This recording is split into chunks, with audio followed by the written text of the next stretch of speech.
Good morning, everyone, and good afternoon to all who are joining us from online from other regions.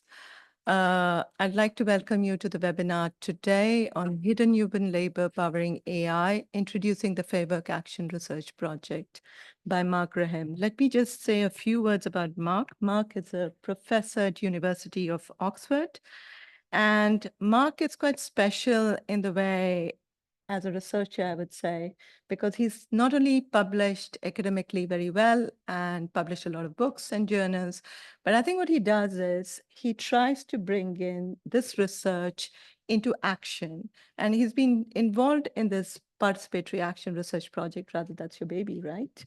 And he's the director of the Fairwork project, and he'll talk a bit about that, or quite a bit about that today. But most importantly, today he's going to bring us some insights from his new book that he's co-authored on Feeding the Machine, the Hidden Human Labor Powering AI.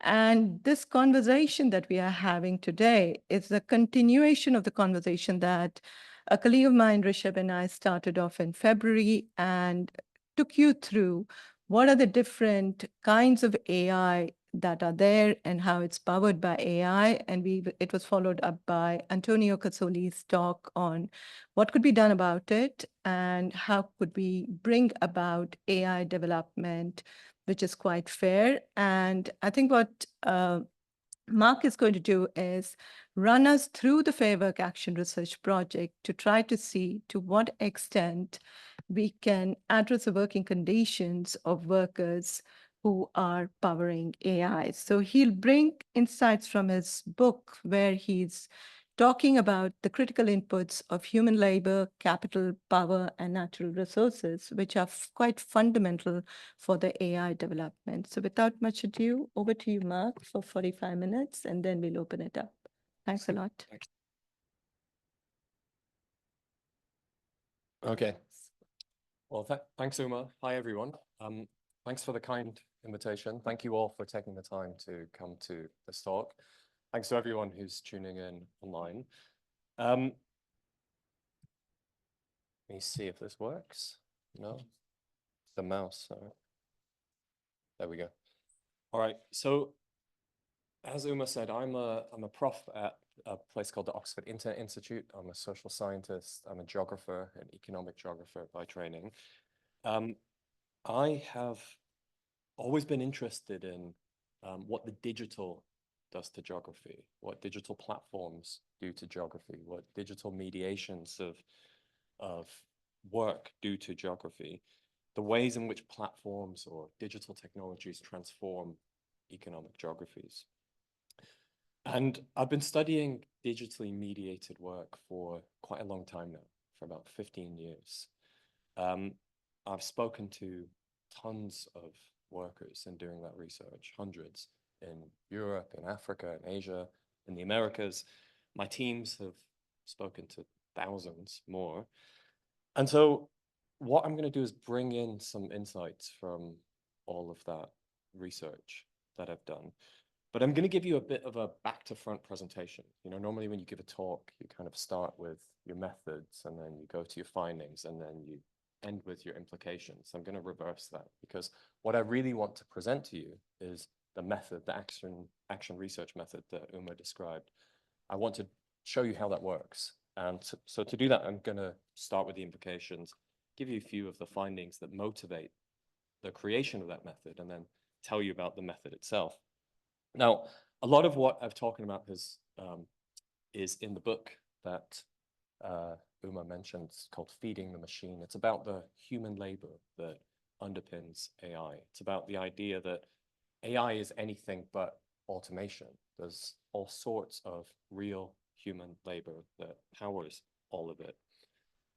It's also about the fact that AI involves a global production network, and that's a production network that extracts, that exploits workers. And it's also a production network that largely is unaccountable to efforts to tame it, to make it accountable, and to improve the jobs of all of the workers involved in that production network. But let me reverse a bit and give you a sense of where the the method that I want to describe comes from. So I started out, like I said, about a decade and a half ago, thinking about digital platforms that mediate work. And today, there's really two kinds of platforms, if you think about them through a lens of geography. There's platforms that you might think of as cloud platforms, online remote platforms. So on these cloud platforms, it's sort of irrelevant where the worker is and where the client is. They could be literally anywhere. You could have one in the North Pole and one in the South Pole for all anyone cares.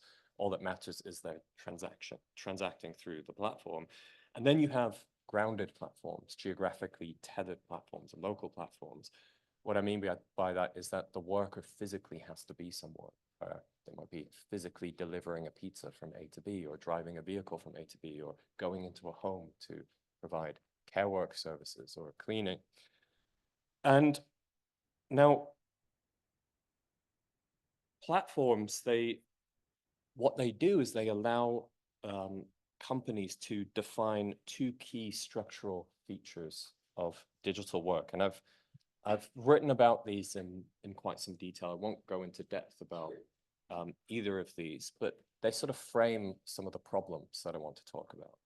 So with cloud platforms, they set up what you might think of as a planetary scale labor market, a global scale labor market. They explode some of the spatial boundaries of traditional labor markets by allowing those transactions between buyers and sellers of labor power to happen from anywhere on the planet.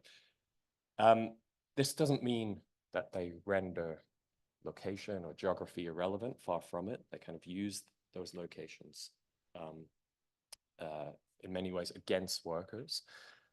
But not to go into too much detail, but some of the key features or issues here are that typically there's an enormous oversupply of labor power on these platforms. They're by and large almost entirely unregulated because no single entity feels that they can regulate them. And so there's what you might think of as a race to the bottom in wages and working conditions for many workers on these platforms.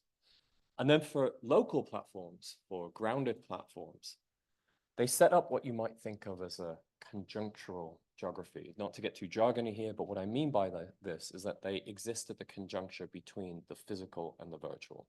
So they're an infrastructure of our cities. They mediate billions of transactions, economic, social, political transactions. And yet, despite being an infrastructure of the city, they're invisible to your eye, right? You can't see them out there. And by existing at this conjuncture, this kind of gives them this decentralization, it gives them this ephemerality, it gives them this extraterritoriality, and it basically makes it very hard to tame them, to regulate them, to hold them accountable. And this difficulty in holding them accountable and cloud platforms accountable results in a whole bunch of risks and harms for workers. Now, I won't go into too much detail about what all of these risks and harms are, because I imagine, given where I am, you're quite intimately familiar with all of them, but I'm just going to very quickly move through some of them just to frame why we're doing what we're doing. I should also say that, when you speak to workers who do work on either type of platform, despite the risks, despite the harms that workers experience, one of the things that probably the thing that you hear most commonly from workers is that they're grateful for their job, right? They're grateful to have the income that they have. They're grateful, in the case of cloud platforms, to be able to escape some of the constraints of their local labor market. But that doesn't mean these risks don't exist, right? It doesn't mean these harms don't exist. And these are risks and harms that really need to be addressed. And again, I'm going to fly through this part because I think you're probably quite familiar with some of these risks and harms. But low pay typically is a characteristic of a lot of this work. And most of these platforms, workers, of course, are not employees of the platform itself. They're self-employed. And so there's no legal obligation to pay them a minimum wage, let alone a living wage. They have to pay for typically all of the work-related costs themselves. They have to work long hours. Many of them get into debt because they take on loans to buy equipment, and then the conditions on the platform change, or the market conditions change. And of course, workers typically have very limited power to negotiate rates on some of these platforms. And so because of this, you get many workers ending up working extremely long hours to make a living. And some platforms really encourage this through the structure of the platforms, through bonuses, through promotions, through incentives. Unsafe working conditions. This is really a key one, of course. Working conditions on a lot of these platforms can be really inherently risky. This isn't just physical harm, but also mental harms when workers are working with harmful content. For workers doing local, geographically tethered, grounded gig work, there's really severe risks in some parts of the world, whether it be traffic, hijacking, robbery, kidnapping. Workers who have to go into the homes of strangers, of course, face risks, violence, harassment. And if anything happens, of course, if you're knocked off your bicycle, or if you're attacked, if you're injured in some way because you're self-employed, then you're just on your own, right? No one's got your back. So not only do you have the risk of the harm itself, you have the risk of losing your income if anything happens to you.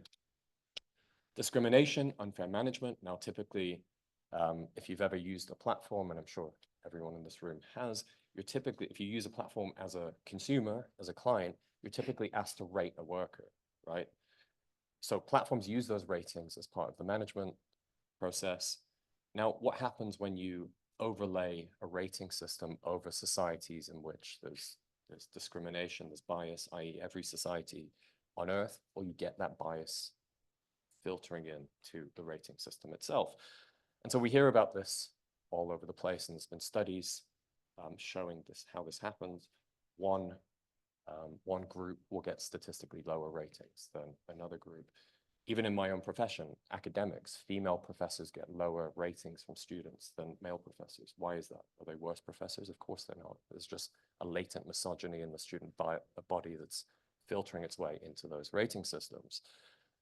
Now, the problem is that companies use these rating systems to discipline workers, right? Or even deactivate workers if they fall below a certain threshold.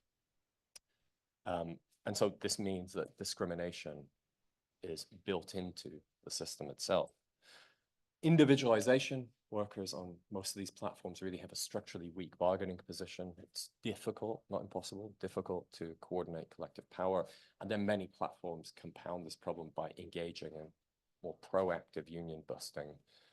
They will ban striking workers or workers who are organizing. They'll infiltrate worker groups in order to prevent any sort of collective power from being built.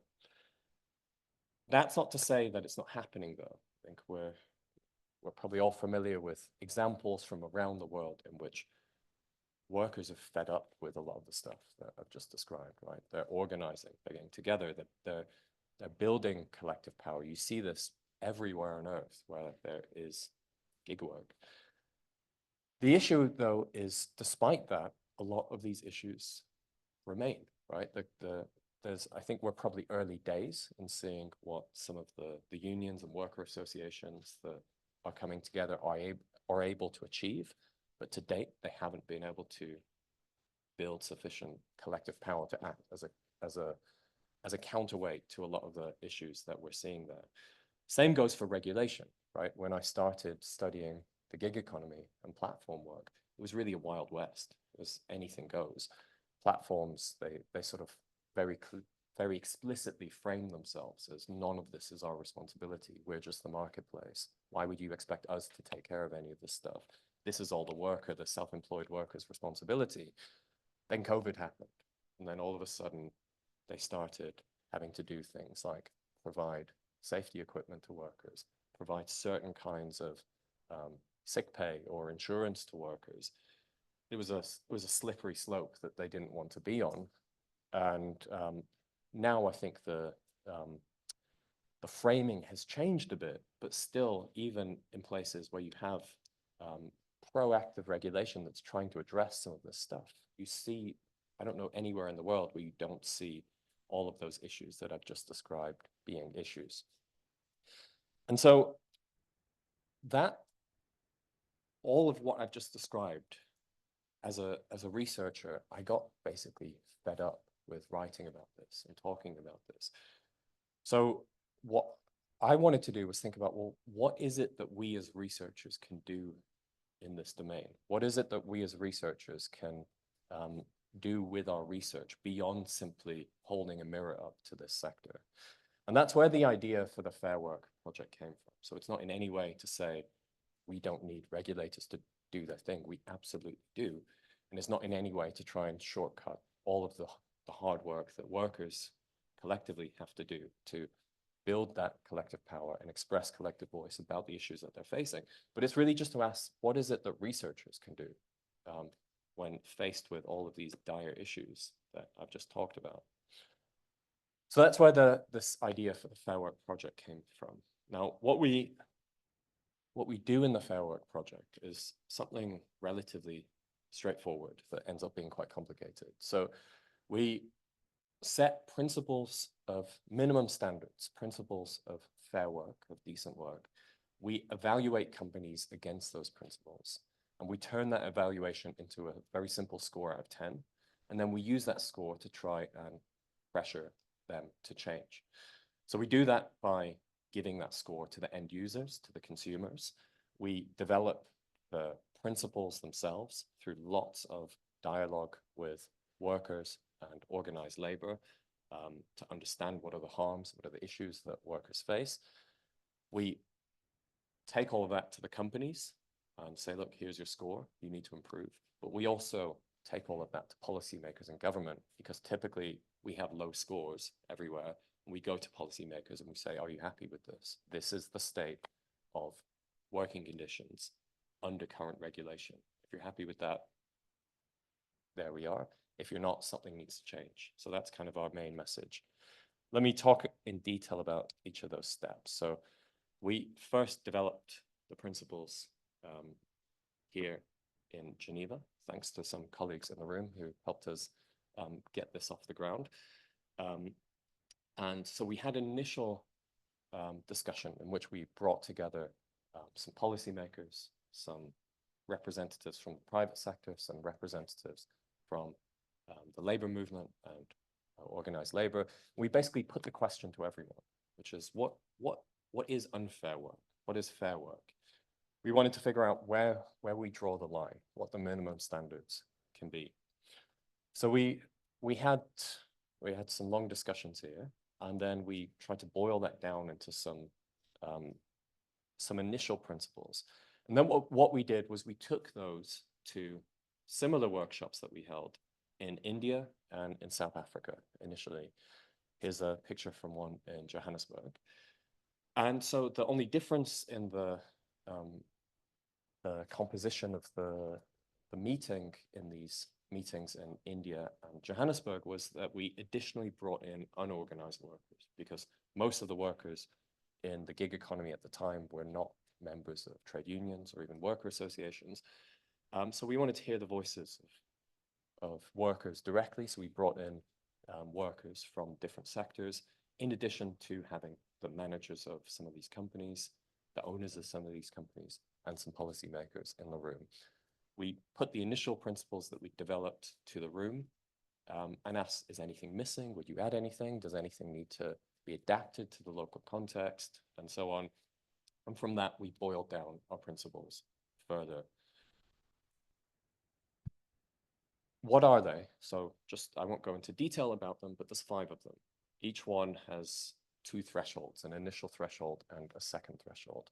The first one, the foundational one, is fair pay, that no worker, and these apply to all workers, that irrespective of contract type, irrespective of where they are, irrespective of what they're doing, they're universal principles that we maintain. All workers should have jobs characterized by at least these minimum standards. So all workers, whether they're self-employed, employed, whatever they're doing, should earn at least the local minimum wage.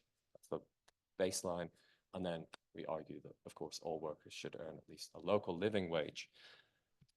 Fair conditions, so that the platform takes steps to mitigate any task-specific risks. If there's risks associated with doing that job, the platform should figure out what they are and take steps to mitigate them. And that they ensure take more proactive steps to ensure safe working conditions and establish some sort of safety net for workers if anything happens to them. Fair contracts, that there's clear, transparent terms and conditions in languages that workers actually speak, and that there's no unfair contract terms imposed. Fair management, that there's some sort of due process for decisions that affect workers, and that there's equity in the management processes that govern these jobs. And fair representation, that freedom of association, the expression of worker voice is assured, and that our final threshold is that there's some sort of support for democratic governance of the way these jobs are managed, or even that the company itself is managed. Now, these are just the top level principles. We don't evaluate companies against those. We evaluate companies against this. You're not expected to read that, but it's just to give you a sense of the level of detail at which we operationalize these principles. If you're interested in reading them, they're on our website, fair.work. They're in the back of any of our reports. And so we really, each one, every word, every sentence, every full stop in these, we've had hours of debate and argument about. They've been refined. We change them about, we update them about once a year based on what we hear from. We do those sorts of workshops that I mentioned in every country in which we work. So we listen to stakeholders about what's working, what's not working. Do we need to add anything? Do we need to change anything? So they're being refined over time. And so we end up with this quite granular set of principles in which we can put these on the table when we speak to companies and say, look, this is how we define, this is exactly how we define fair conditions, fair pay, fair contracts, and so on. So this is what we do with all of that. So we have all those granular principles, but we turn it into a simple score out of 10. So 5 principles, 2 thresholds per principle. This allows us to award a score of up to 10 out of 10. Now, the way we think about this is that obviously, if we see that one of the principal thresholds is being met, it's being realized, we of course award a point. If we don't have sufficient evidence, if there's unclear evidence, or if there's evidence that something's not being done, it's all given the same point, which is a 0. What we don't do is publicly say, this isn't being met, or we have insufficient evidence, or we have conflicting evidence. We don't publicly distinguish between those zeros, because that would get us into a position of having to kind of justify why we don't know something. All we do is justify when we do know something. So it kind of puts the onus on the companies to provide evidence where they think something's missing. How do we get that data? Well, first of all, we look at the contracts. We look at the terms and conditions. We look at anything that the company publishes. This is sort of a necessary but not a sufficient condition for being awarded a point. If something's not written down, if a promise isn't made to a worker on paper, the worker then can hold the company to, typically we can't award that point. So that's where we start with anything, the contracts, terms and conditions. Then we speak to the workers themselves, because often there's a policy, but it's not really translated into practice effectively. Typical example would be something like company promises delivery riders helmets. You speak to the delivery riders and they're like, I've never received a helmet, or helmets are really crap quality. They've got the cheapest ones possible. We can't wear them. So that would be an example of a policy that's not translated into effective practice. So we speak to workers at each one of these platforms.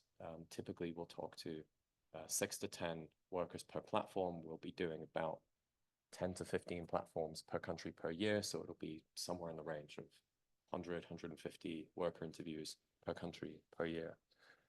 And then we speak to the management at these companies. What we do in these manager interviews is we go to them with a sense of their draft score. We'll say to them, look, here's what we think you're going to get. Do you have any evidence that you think would give you a higher score? So we ask them what they think we're missing, what they think they should be awarded. But what we also do when we speak to the managers is it's not just a moment for data gathering. It's a moment where we can try and encourage them to make changes, because typically what we'll say to them is, look, we think you're not going to get this point or that point, but here's what you would need to change in terms of your policy or your practice in order to be awarded that point. So that's kind of where the impact part of the project comes in, because a lot of managers want to get a higher score. And I'll talk a bit more about this in a second. And then the way that we put it all together is we have an internal peer review process within the Fairwork network, where we have a local team, but then we bring in colleagues from other teams, other countries who are really familiar with the process, really familiar with the principles, unfamiliar with the local context, in order to bring a fresh pair of eyes to ask questions that maybe the local team wouldn't be asking due to their familiarity with the context. And so we produce these scores for each company, in each country, in each year, and then we put them on a league table. And so it's a bit like a sports league table, and we do this deliberately in order to create this competitive dynamic between companies. We do it to sort of tell the story that these jobs, you can't just say that the platform work it's not good, it's not bad. Each one of these companies is making active decisions about which ones of these principles they want to realize in their companies and which ones they don't. So the message here, by showing that in each country there's better scores and there's worse scores, or sometimes there's terrible scores and there's less bad scores, by telling this story, you see that there's nothing really inevitable about some of these outcomes, right? There are examples of companies that can make certain promises to their workers, that can realize some of these principles in the jobs that the workers have. And then it helps us going back to all of the bad scoring ones or the terrible scoring ones, because typically when we speak to them, they'll say, well, we couldn't possibly do this. We couldn't envision doing that. There's no way we could realistically do this. And then we point to actually existing examples. It's not us with pie in the sky ideas saying, give these workers unrealistic conditions. We can point to real examples and say, look, this company's doing it. Why can't you? You say you can't do these things, but you're at the bottom of our league table. Why can't you match the conditions that are offered by other companies? So it really helps us make that argument by comparing them in this way, by pointing to actually existing examples where some of these conditions are realized. Where do we do this work? So we've done scores really in every corner of the planet. The red countries on the map are where we have done this work. Like I said, we started in India and in South Africa. We next did the work in the UK and Germany, and then we brought in a team in Chile, in Ecuador, and it just sort of expanded quite quickly from there. In each one of those countries, we work with a local partner. So the core team or the central team is based with me at the Oxford Internet Institute and my collaborators at the Berlin Social Science Center in Berlin. So together we form the core team, the secretariat of the project. And then in each country in which we work, there's a local team based at a local research institute or university who take ownership of that part of the project. And the work was primarily funded by the German Ministry for Economic Cooperation and Development through their partner, the GIZ. So we worked with them for 24 of the countries in the low and middle income countries. In some of the higher income countries that we're working, there's just different supporters of the project. In Italy, it was a confederation of trade unions. In Spain, it was a confederation of trade unions. In Austria, it was the city of Vienna. In the US, the Ford Foundation. And so what we do, just to reverse a bit, is once we produce these scores, we really go full throttle in disseminating them. We have a podcast, we make videos, we make animated videos, we have made comics. We have built really great relations with some journalists around the world. We put out press releases to try and get coverage as prominent as possible in large large media organizations. We've put up billboards all over the world, in Ghana, in Brazil, Germany, in the UK. Sometimes we put up these billboards close to where we think the management of the platforms themselves work, so that they see this stuff as prominently as possible. In other places, we've gotten these mobile vans to drive around. Like in the UK, we get them location of the offices of the platforms, and they sort of have this nice route in which they're going as close to them as possible all day. We've commissioned street art. We produce flyers and handouts. So some of these, for instance, in Kenya, there was one that's informing workers of their rights. And so one of the unions worked with us to put this in the cars of all of their members. We've produced T-shirts and stickers. If you want any, we can send you some. But I want to go back to this. So why do we do all of that?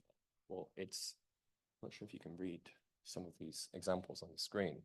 It's to kind of elicit these sorts of responses from the management of companies. So some of the responses that we get from the management of companies, once we put out the scores, they feel like they have to respond in some way, right? Because there's big stories about them. So some of them, when they get good scores, they start bragging about their scores. Here you have senior people. These are all examples, or most examples, the bragging from India, some of the companies that scored well. But the main reason we do it is really to try and get in the heads of the companies that don't score too well. So in the middle of the screen there, you see the CEO of a big platform in India called Zomato. They're quite a massive platform if you haven't heard of them. So this is the CEO. We published our scores. They were at the bottom of our league table. They had a big fat 0. He's saying we ranked at the bottom of the Fairwork India scores. We knew we had things to work on. We didn't know there's so much room for improvement. They did know because we told them, but maybe he didn't know.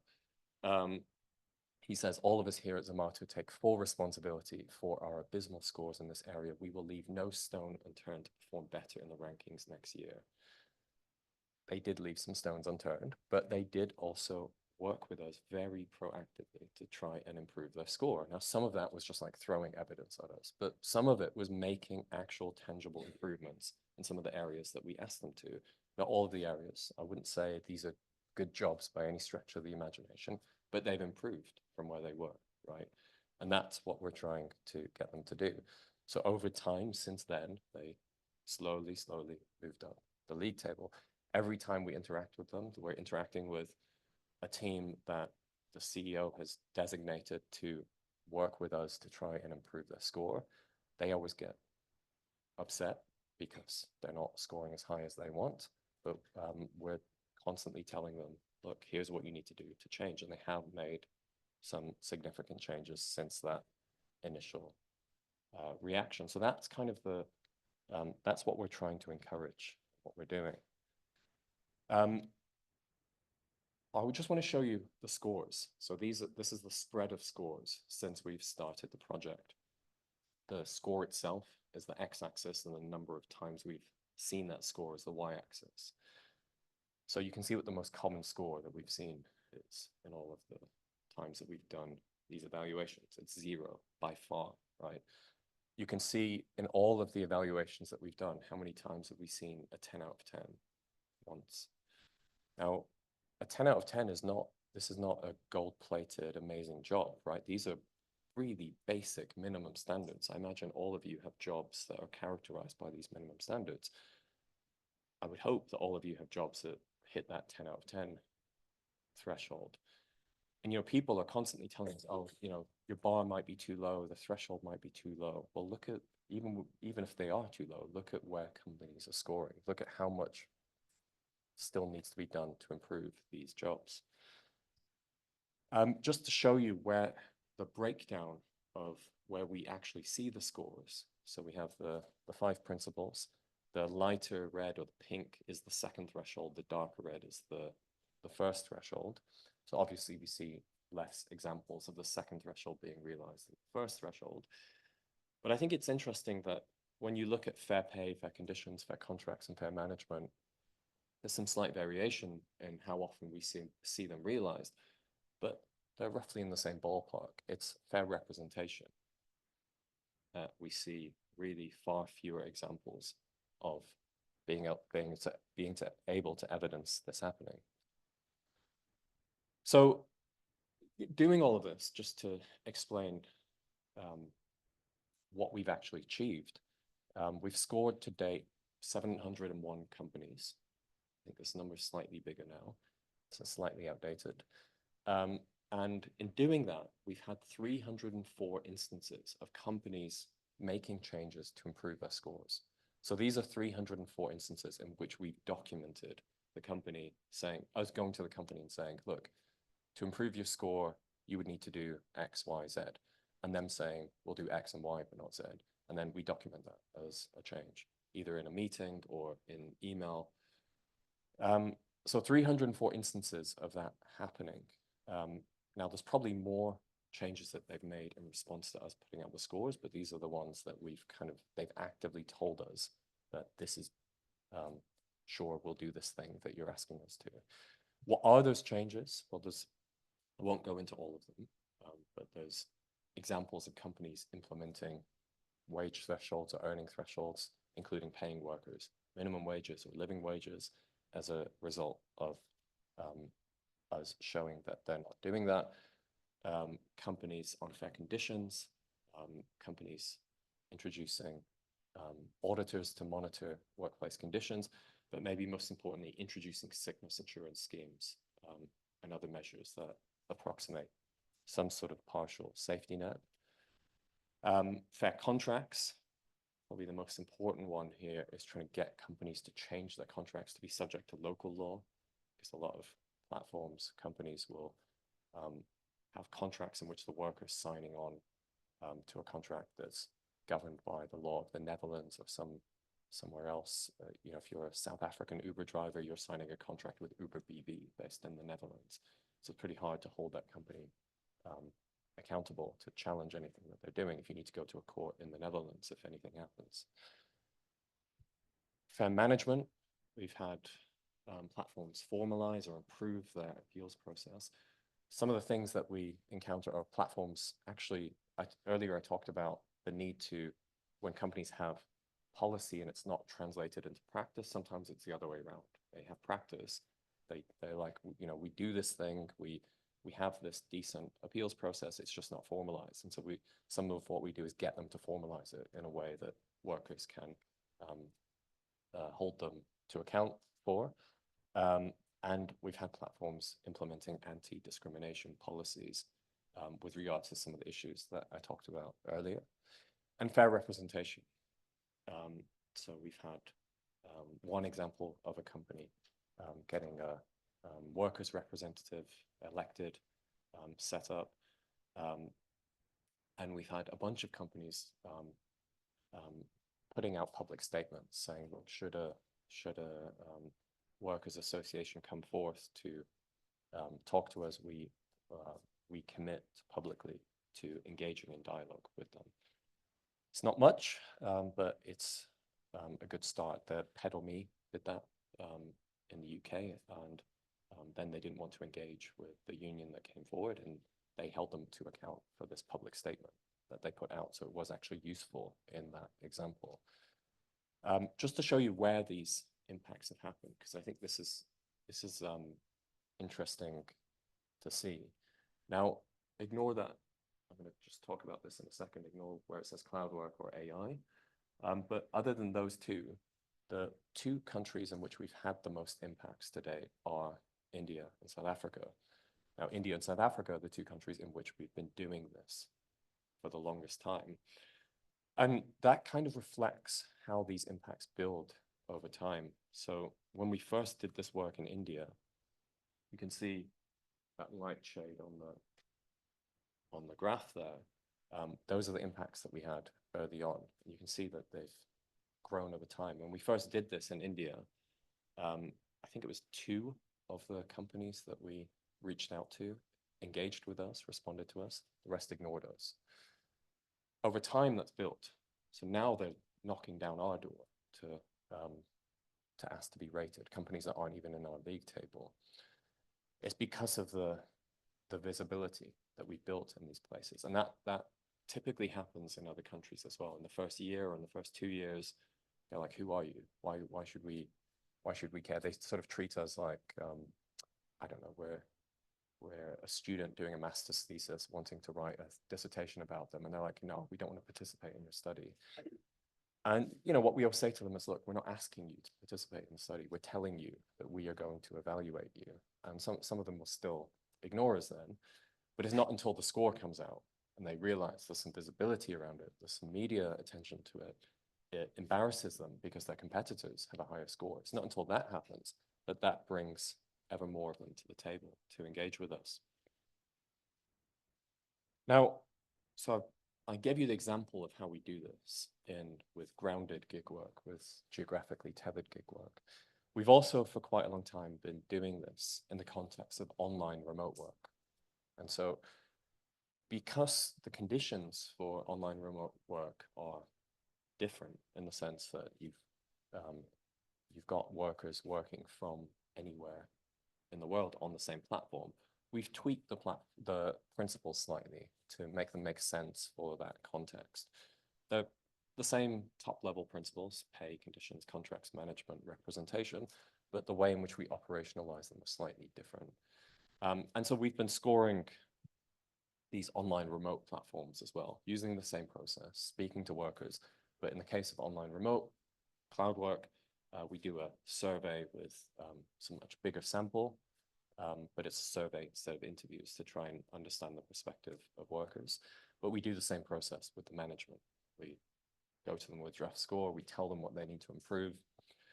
And there's all sorts of platforms here. Some are doing, this sort of the big platforms that have anything on them, ranging from microtasks to highly skilled jobs like Upwork or Freelancer. And then there's more specific platforms that focus on a particular niche.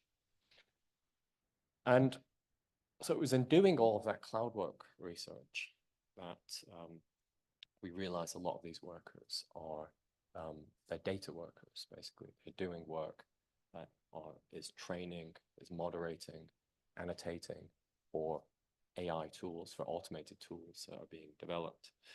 And that's kind of what moved us into the newest line of work that we're doing on the production networks of AI. Now, in a sense, this is the newest line of work that we're doing with Fairwork, but this is kind of how what I forgot to say earlier when talking about where all of this came from. It's what I started studying about 15, 16 years ago was work in the business process outsourcing sector. And I was specifically focused on East Africa at the time. This was 2009 when I started doing work there. And in that business process outsourcing center, initially a lot of the work was call center jobs, contact center jobs. But over time, I've been going back there very regularly since then. Over time, you saw how a lot of those jobs transitioned to being what is now called data work. So doing data annotation, doing content moderation, because you need the same setup. It's workers in cubicles in a massive office. You can upscale it or you can downscale it quite easily. There's relatively low fixed capital requirements. There's the same, it's just a computer, a cubicle, an internet connection, and then whatever security provisions you need based on the client's requirements. So I've been really thinking about the conditions of workers in this sector for quite a long time. But it wasn't until doing this cloud work research that my colleagues and I then started thinking about, well, how do we transition this approach, this fair work methodology, to trying to improve the conditions of workers in the AI industry?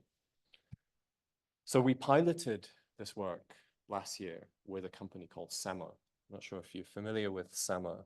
They build themselves as ethical AI.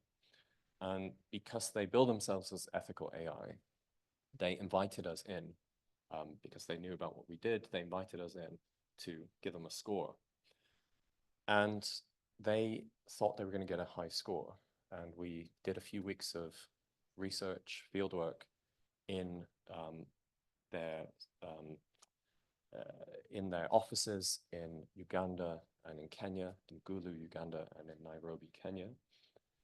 And so we spoke to many workers over those few weeks and the management, and we found all sorts of concerning things. So unpaid overtime, short-term contracts, dangerous levels of job strain, surveillance, discrimination in management processes, victimization of trade unions, and just a general culture of fear amongst the workers. So we went to the management and told them all of this, and we told them what their score was, and it was a big fat 0. And they were not happy with that, of course, because that doesn't fit what they bill themselves as impact sourcing. This is how they sell what they do to their clients. Give us work because we're empowering workers in low and middle income countries. They sell the sort of ethical nature of what they're doing. They're not just selling the services. So a 0 out of 10 on the Fairwork scoring system doesn't fit that narrative. But that we said to them, look, we're not going to publish the 0 just yet. We're not going to hide the fact that you initially got a 0, but we're not going to publish the 0 as your final score. You've got some time to make some changes. So here's what you would need to do to improve your score. We told them everything that we found. We told them what they would need to change. They made 24 changes to their operational model and business practices as a result of that engagement. They're all listed in the report that we put out about this if you're interested, but maybe the most important ones were the management, the sort of senior management in the US, for some reason thought that they were paying a living wage to all of the workers. And somehow that, by the time that got to the middle management in East Africa, that wasn't happening. So they increased the base salaries of all of the workers to actually align with the living wage level. And maybe the most important thing, we would speak to a lot of these workers, and we'd be in the office on like a Thursday or Friday even, and the worker would tell us, we'd ask them about their contract, and the worker would say, my contract ends on Friday. I don't know whether I'm going to be working next week. I've got a family that relies on me as the breadwinner. And this was really common in the organization. They would keep workers on these really short-term contracts in order to make sure that they're not causing trouble, basically.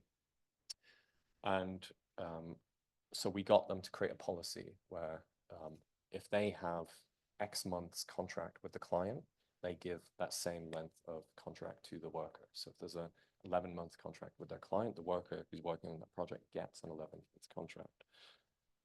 And so this took them up to that. There were other things that they changed that we didn't feel went far enough to address some of the issues that we found, or we felt that you would need another round of research to dig into whether that's actually, that policy's there, but has it been translated into practice. We weren't confident that we would have to do another round of research to evaluate that. So there was a bunch of points that we didn't give them for that reason, but they ended up with a 5 out of 10 based on the changes that they made. So by piloting this approach with SEMA, then we got thinking about, okay, how do we start moving this? I think I'm over time, right? So I'll try and speed up a bit. Okay, thanks. How do we move this into the domain of AI production networks? Because there's all sorts of issues that workers face there. What does the Fairwork method look like in this context? So what we've now turned this into is, it's not like the platform model where there's this relatively simple worker platform in the middle, consumer. What you have instead are lead firms that will outsource jobs to sometimes intermediary firms, sometimes the BPOs directly, sometimes cloud platforms.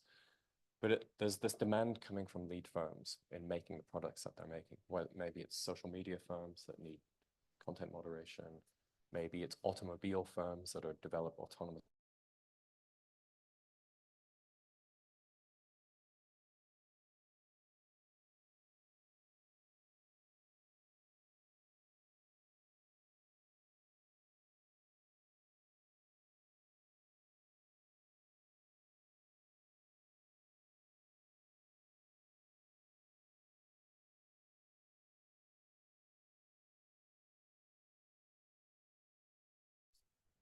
on the back, especially of things like the EU due diligence directive that mandates companies pay attention to the conditions of workers in their supply chain, the German supply chain law, the French supply chain law. These regulations may force companies now, well, if you're a car company in Germany, to think, okay, it's not just my cars being assembled in Stuttgart. There are data workers involved in the production of this car. There are data workers in Kenya and India and the Philippines who are building the technology in this car. So us as the lead firm, we are now responsible for the conditions of those workers. So it's sort of taking all of the work that we've done and now going to these lead firms and pitching the idea that you need to work with us to improve the conditions upstream in this production network. So that's kind of where we're moving now with this approach. Let me just reshare the. No worries. I think we lost the internet for a moment. Yeah. Sorry about that.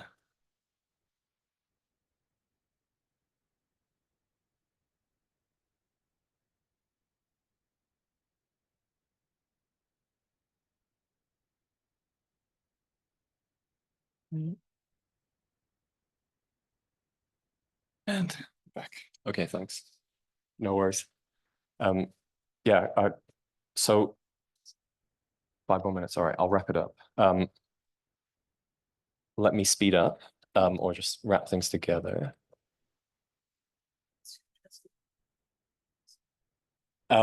So how are we going to do that? Well, we have this initial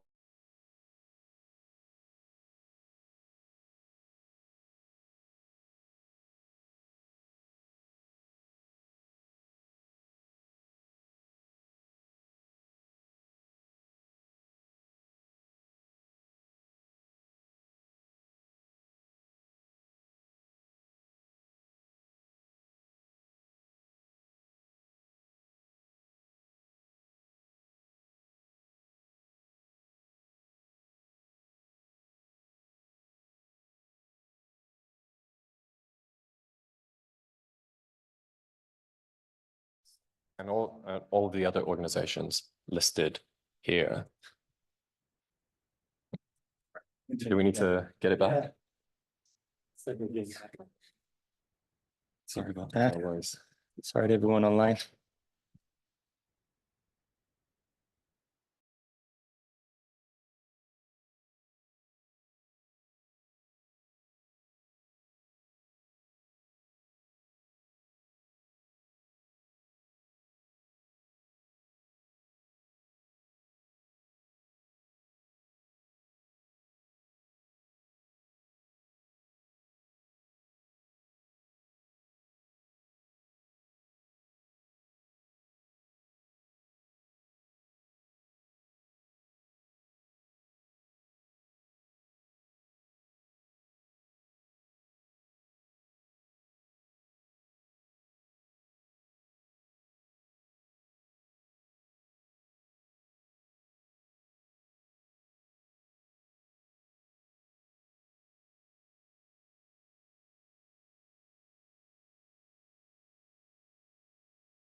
might tame them. So what sorts of collective action might be needed, what sorts of regulation might be needed, and then what sorts of efforts from civil society might be needed to do that. I'll wrap it up, but I just want to say, like, everything that I've spoken about, it's not, I'm presenting it really, this is not stuff I've done by myself. We have a massive team in the Fairwork project. There's over 200 people that I've collaborated with. I'm not going to name them all, but just enormous thanks to them for helping realize all of the impacts that we've realized. Thanks to each of you for listening for so long. If there's any questions, I'm happy to take them. So much, Mark.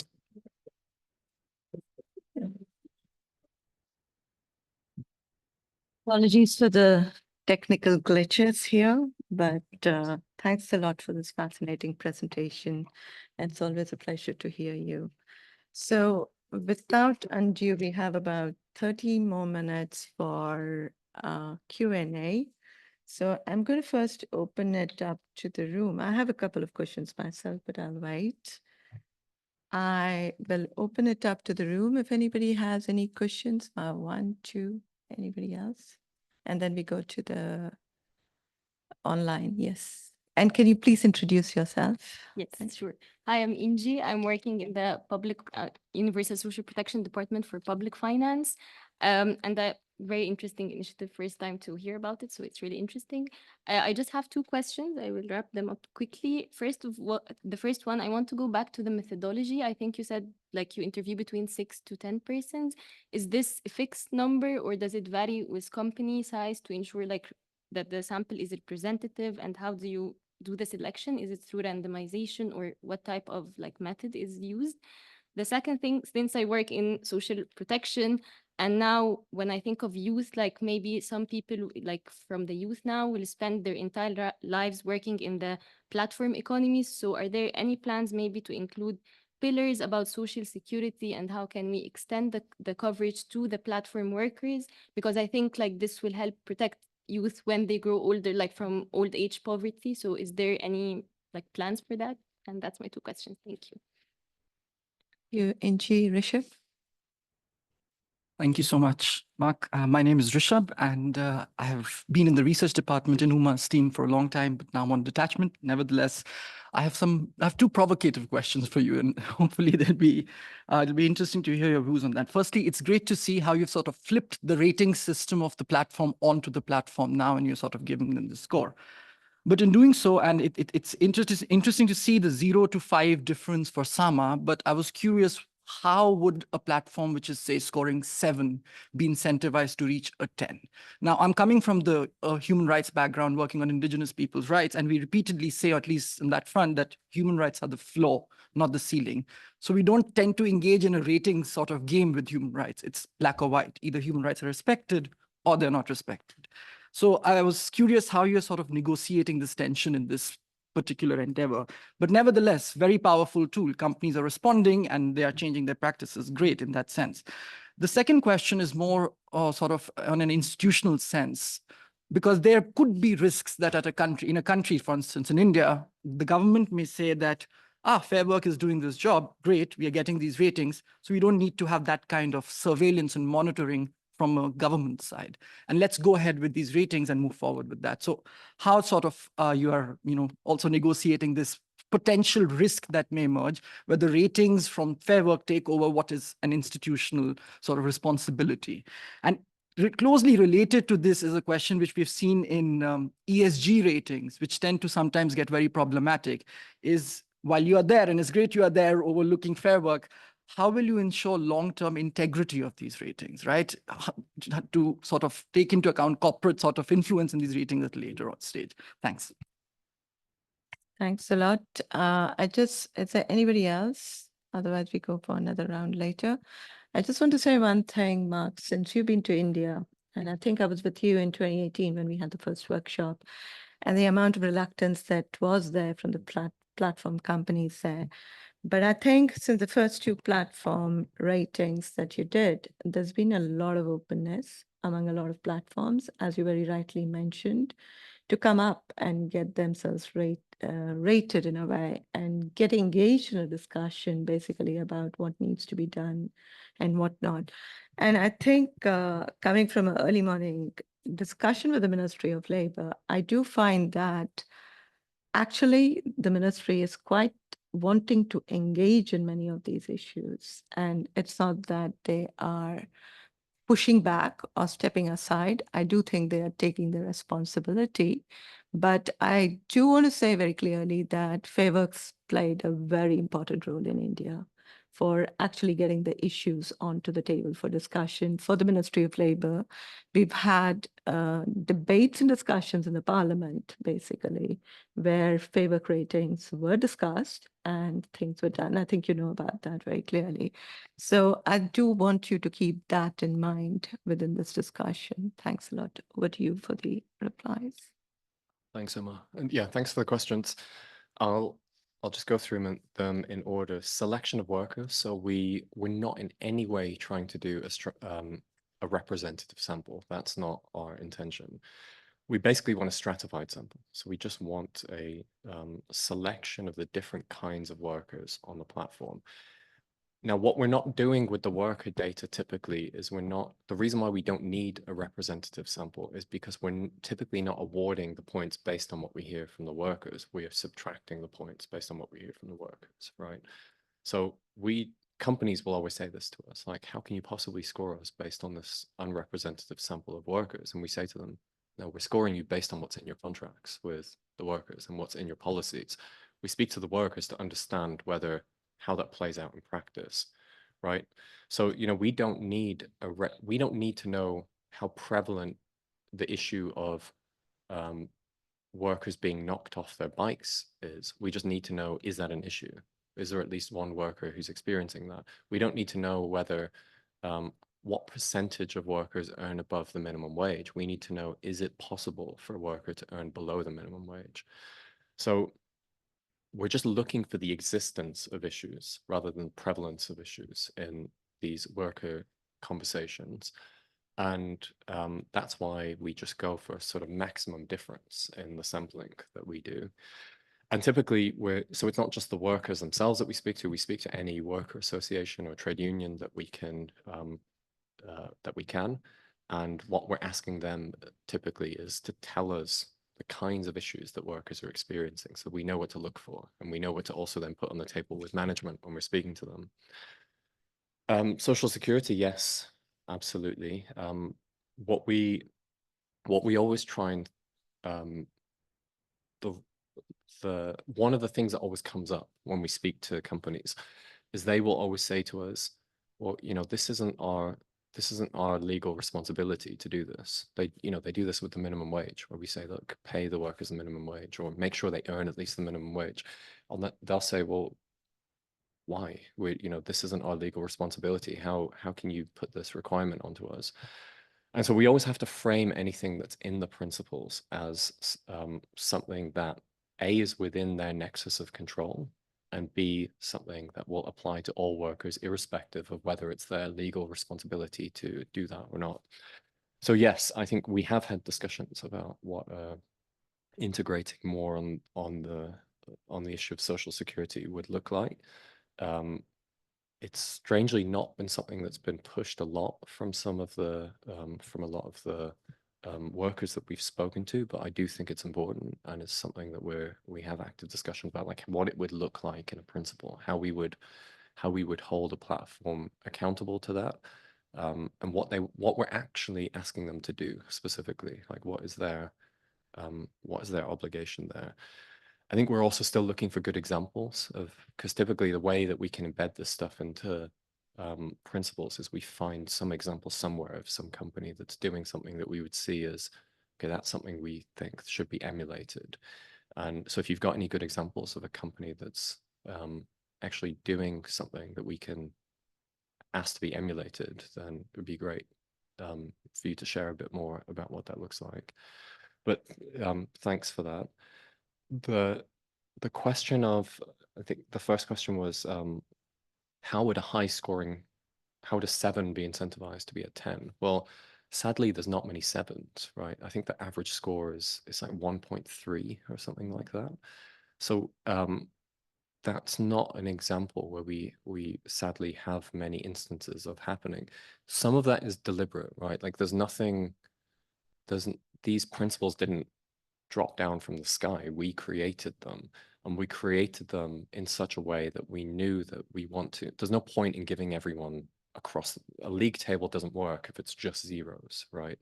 Then the companies can say, oh, this is totally unrealistic what you're doing. It works best when you have one or two higher scoring companies, like one or two 7s, 5s, and then a lot of low scores. And that's how we kind of try and move the window. But there aren't many examples of a 7 trying to be a 10. But where we have seen that, I've not seen a single case of the high scoring companies saying, well, this is good enough. Weirdly, it's the higher scoring companies that always they're the ones who high five each other in meetings when we're like, okay, you're a 7, now you're an 8. Then they're really trying to push for those higher scores. It's a lot of the lower scoring ones that they don't care, and they're the ones not engaging. But typically, if the company's at the level where it's higher scoring, they do want to be the 10 out of 10. The risk that we might take on an institutional responsibility, I've not seen that happen. Typically, one of the reasons why I started this project is I got really fed up of being in meetings with policymakers and government, and you have the rep from Uber or some other company, and they're telling these stories about how great they are for the workers. And they have these wonderful anecdotes of like the single mother who can now have income, and they have wonderful stories and wonderful corporate propaganda. And they're giving all of this to policymakers around the world. So what we wanted was like an objective, empirical baseline that we can give to policymakers and give to governments to say, look, this is the state of jobs in this labor market. And like I said, the biggest score, by far, that we see is a 0, right? So we send that message to policymakers, we send that message to governments loud and clear, which is something needs to be done here, right? No one looks at our league tables and says, okay, that's fine, right? That's okay. You look at the league tables and you think this is abysmal, right? Like, is this the future of work that we want? People aren't even guaranteed a minimum wage, where there's no protection from harms that come at you from doing the work that you're doing. So I've never seen a case of a government saying, oh, we don't have to do anything now that Fairwork is providing this research, because we're not regulators. We're not, we have limited, despite all of those impacts, the scores are still by and large terrible, right? So, these are literally millions of jobs that have been improved through these impacts that we've had, but still it's a drop in the bucket of what needs to change. And that's the main message that we share when we speak to policymakers. And as Uma was saying, that kind of works in a lot of places. We've had policymakers and government really respond to these scores and say, okay, yeah, this isn't just the corporate CSR propaganda. And the last point was corporate influence. How do we stay immune from that? Well, we have never and will never take money from any company that we're evaluating. Because that would, I've 100% trust in our team and the unbiased way in which they'll do their research. But even for the optics of it, we would never take money from any company that we're scoring. The principles themselves they've only gotten tougher. If you look at the history of our principles, the bar has been raised every time that we change them. So if you looked at our principles, I don't think anyone would see them and say, okay, this is being washed out, this is being diluted. It's quite the opposite that's happening. And that's in part because it's us that set the principles. We listen to companies when they say, if they tell us something, I mean, they'll always tell us this is impossible, this is impossible. But we try and then figure out by all of the research that we've done around the world, is that really impossible? And if we see actually existing examples of those principles being realized, then we know that, okay, they can say that all they want, but we're keeping this in as a threshold because that is something we can hold them to account for. Thanks a lot, Mark. There are two more questions. One is from a colleague of ours, Nicola, in the department, who asked whether workers earn at least local minimum wages. And which living wage benchmark are you using? And what do you do in countries where there are no living wage benchmarks? And the second question is from a colleague of ours from Social Protection. And this is a very interesting one. This is about a threshold to pass.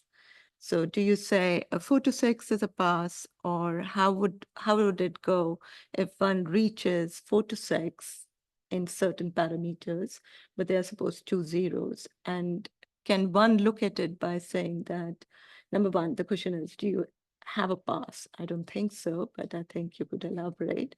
But even if it is there, the person's arguing, saying that, could we think of having at least a 1 score for all the 5 indicators you have? And the question is from an ILO fundamental rights at work perspective, it would make more sense to have at least 1 score across the 5 indicators. I'm not sure I fully understand the Yeah, the point is, like, you do the scoring, right? So according to me, I don't think there is a pass score. You don't say this is pass, or, if you get see. more than 5 or more Yeah. than 6 or more than 7, then it is good. We do in a sense. So yeah, we do in the sense that we would only consider something fair work if it's a 10 out of 10.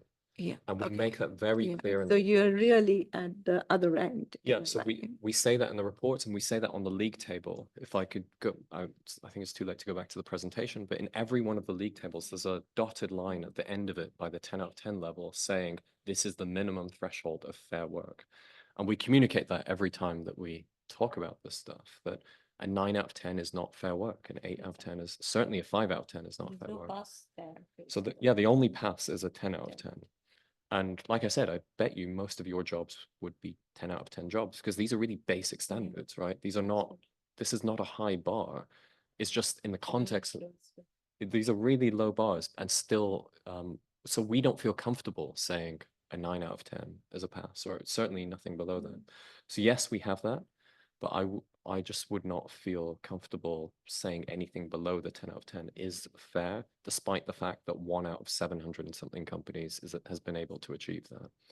So it's unrealistic in the practical sense, in the sense of the reality of the world that we live in, that these companies are not providing these sorts of decent jobs. But I don't think we should compromise on these basic levels. And on the Living wage. we use in cases where there isn't a sort of established living wage, like in the UK, there's a sort of understanding of what the living wage is, the real living wage. In other cases, we use the anchor calculations. There's a question from Julia, and I'll add mine to that. Hi, thank you very much for the presentation. My name is Julia Lear. I'm with the Labor Law Unit of the Labor Governance Branch, I think we're now called. My question is, if in the region, well, in Asia in particular, where compliance rates and enforcement are lower, have you been approached by any governments asking for your information so that they can so that the labor inspectors can then follow up? Or has there been that kind of exchange of information or strategy? Thanks. Yeah, thanks for the question. Not really. I think we've had quite a few interactions with government, but it's typically when they're in the phase of thinking about designing regulation that will focus on platform work or gig work. We've not had anything like what you're talking about, to my knowledge, happen, sadly. Yes, go ahead.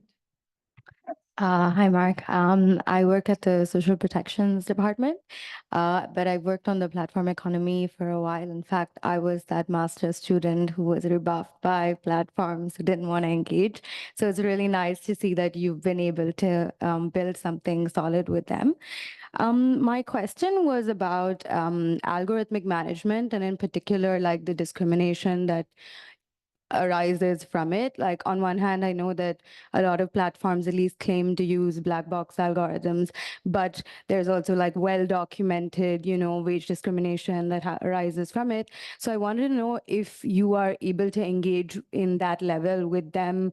Are you able to kind of account for that at all, or is that something that you can't really go near because it's not something that's overtly kind of tangible or provable in that sense? And is it something that comes up in your conversations with the workers as well, for instance?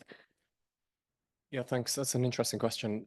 Typically, it's not something we've done thousands of interviews, so it has come up in some interviews, but it's not a very common theme that comes up in the interviews with workers themselves.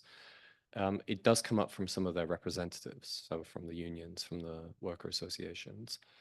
And that's probably in part because it's quite invisible to an individual worker, right? Like you said, it's a black box. You have no idea typically how do you know if you're being discriminated against, or if there's even a subtle bias in there that might make your score slightly lower than someone else, which might make you have lower income or less jobs or more disciplinary procedures about you. You don't typically know that. There's unknown unknowns there. But yeah, this is something we always bring up with the companies. They typically do not, this is the secret sauce of a lot of these companies. They typically do not want to share this. They often don't even want to talk about it. Some of the companies, they will either agree to or say that, look, workers get scores, but we can show that we are not using those scores in any, it's not like, I think it was Uber in some markets, they used to deactivate workers if they fell below a 4.5 average, right? So some of the companies will say that there's nothing like that here. It's just it's a rating system, but we don't use it that much. Some of the companies will, there's been some companies that have agreed to a third party auditor so they don't want to give us the data, but they'll agree to have a third party auditor that they can sign an NDA with that won't release any sensitive information, but will provide a report on what sorts of bias might be manifesting due to their internal management systems. But I think it's a big issue. Like anytime, and the message that we always have to them is quite a simple one, which is like you cannot have a rating system in which you impose on two massive user groups and not expect bias to be represented in that. So you cannot use that in the management processes in any sort of way unless you're mitigating that bias in some way, and unless you're creating some sort of pro-equity counterweight policies, or just don't use it. What we always say to them is, do you have that in your job? Like the managers, is someone giving you a star rating? So why do you need it for all of the workforce? That's kind of the main message that we typically have for them. Thanks a lot. There's one more question. Can I take one from here and then I take the two of you? So Veronica from Social Protection has come back again, and the question is she did not catch the answer on the question on how to institutionalize this methodology along the lines of fair trade table. And how can the system be maintained, in particular, if you do not intend to have companies involved in contributing to the costs of having such a table? That's a very important That's a very good question. Yeah, that's why I wanted you to take it. I do not have a great answer to that because, like I said, a lot of our funding came from we're very grateful to the German government to funding a lot of this work. I'm not sure that funding will continue. And so we are, as a project, looking for other ways in which we can support the work that we're doing. It's especially a worry to us because of what I talked about, that the impacts, they accumulate over time, right? And so it's really a massive shame to kind of let all of that fall down. So that's why that's kind of the idea behind what I was talking about with regards to how we're intending to intervene in the production networks of AI to try and get the lead firms in these supply chains to commit to cleaning up the data work in their production network. That's one approach that we think might give it some sustainability. And I guess the other approach is just we're constantly on the lookout for funders that will support this sort of work. But I wish I had an answer to that question. Thanks, Mark. Yes, over to you. I am with the dialogue team. I was just on the question of the pledges from the corporations that you put at the end. And so they make a pledge to select the higher ranking company. How is that enforced? Is it really just a pledge, or do you go and look from a McDonald's Germany perspective? Are they actually following through on that? Yes, a good question. So what we typically get them to, at the higher level of the pledge, I didn't talk about it in that much detail, but we get them to implement a policy in the organization that not just informs the workers, but asks the workers to choose X versus Y. We don't look at, okay, how is this actually working in practice? Because what matters more is that we can just use that pledge to go back to the platforms and say, look, all of these organizations have pledged to work with a better scoring platform. This stuff matters. Now, of course, that only works if there are actually sufficient numbers of them are taking it seriously. But I doubt we would have all of those commitments in writing where they show us the internal documents. We won't sign off on the pledge unless we see the memo that's been communicated to staff, or we ask them to put out some public statement about it. We don't think that most of them would be doing that if then it's an empty promise, because these are serious organizations.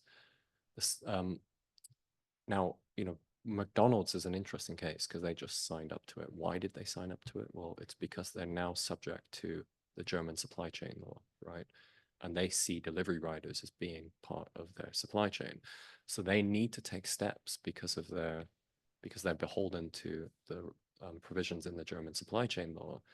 They need to take steps to ensuring that they are ensuring that workers in their supply chain are not subject to indecent working conditions. So we're using this as an opening, right? Like, we're still trying to figure out how exactly we get them to put pressure on the platforms, but they just signed up to it a few weeks ago. But Excuse me, do you mean McDonald's in Germany? in Germany, Germany. yeah, just in Germany. Yeah, McDonald's worldwide is not subject to the German supply chain law, but McDonald's in Germany is. And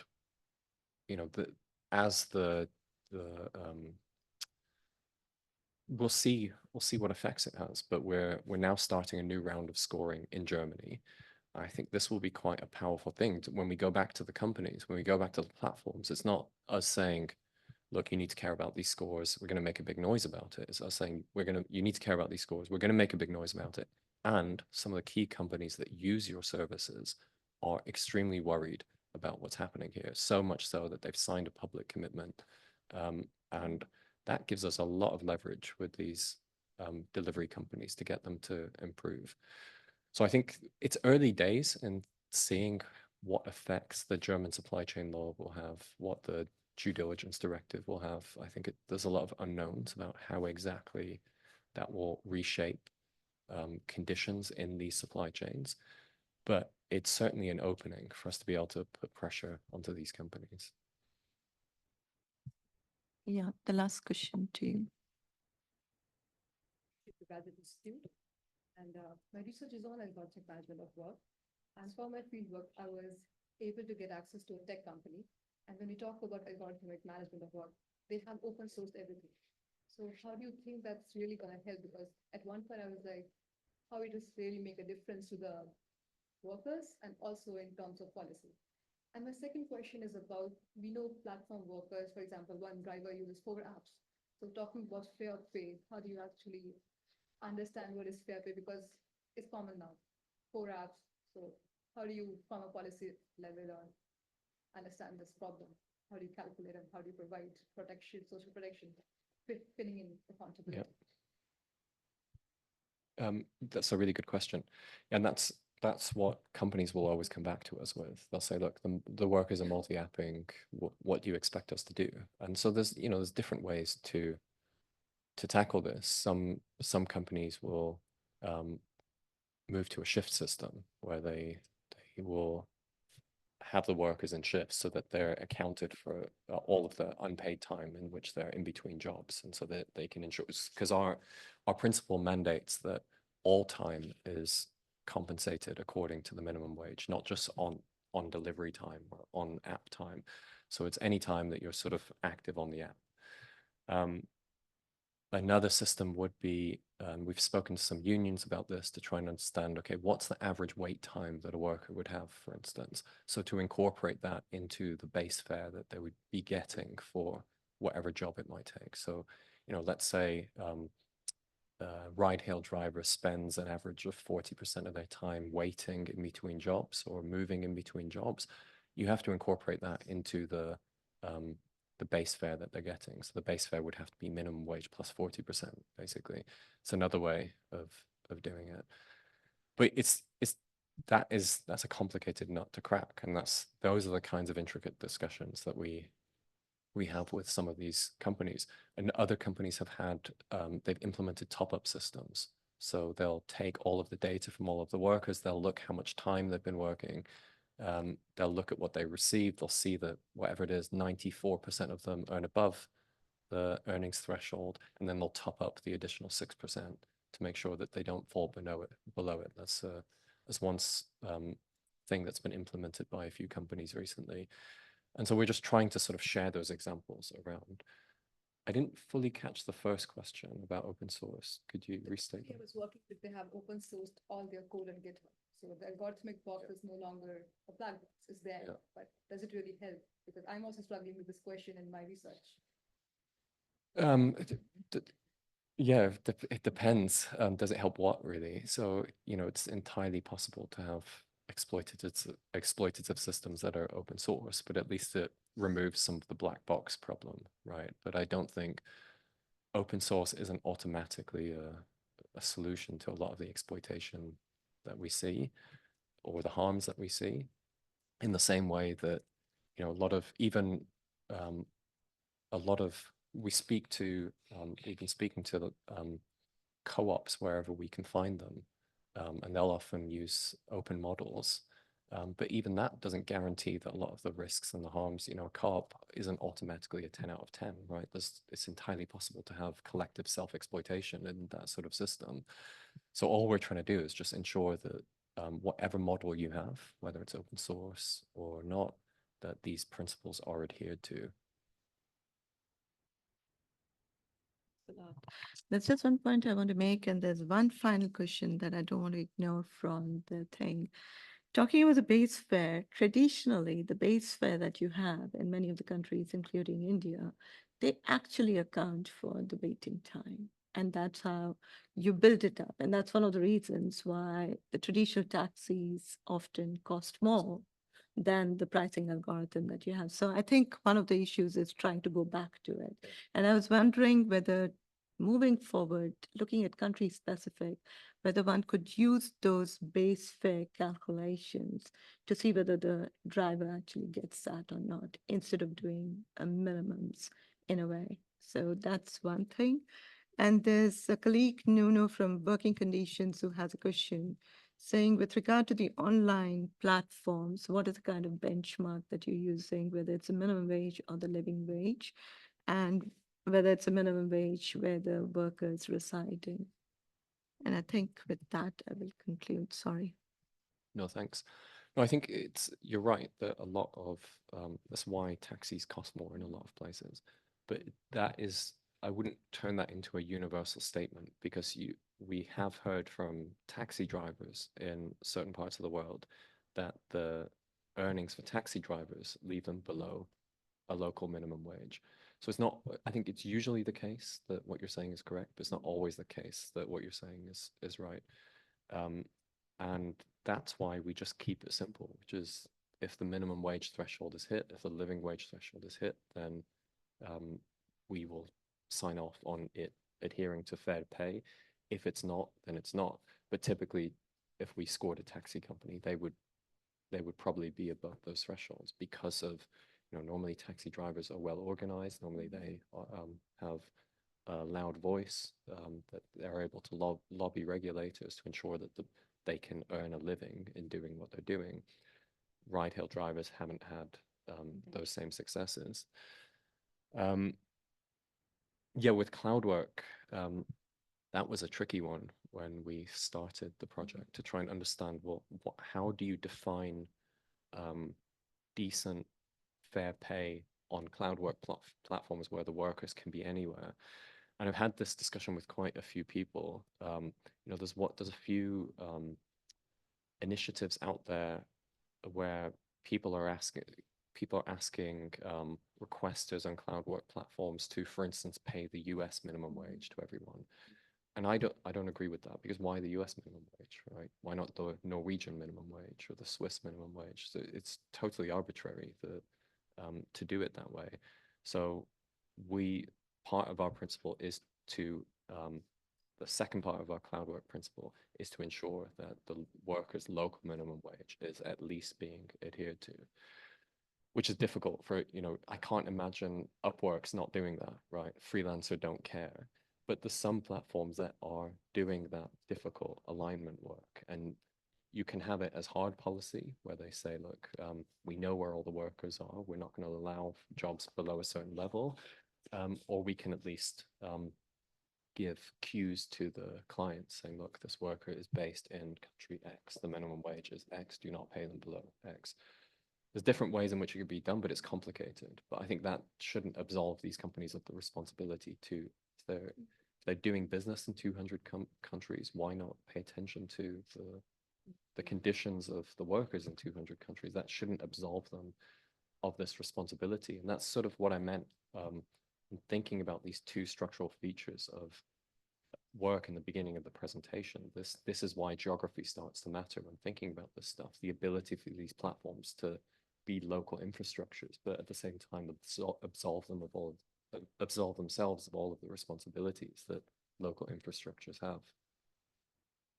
Thank you so much, Mark, for coming and talking to us and also taking all these questions.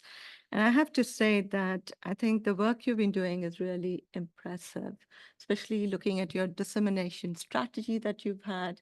And I think you've been very successful in trying to somehow translate the research that is being done into a kind of an action policy project through this, but also bringing about a lot of awareness among policymakers. And I think at least in the global south, where some of the countries that I'm working in, very clearly, you can see impacts of the kind of work you're doing. And I wish there's more of this kind of research that is done, which brings out more awareness. And I think look forward to working with you on the AI BPO project and try to generate similar type of awareness. Thanks so much for Thanks. taking time and coming over. Thanks. Thanks a lot.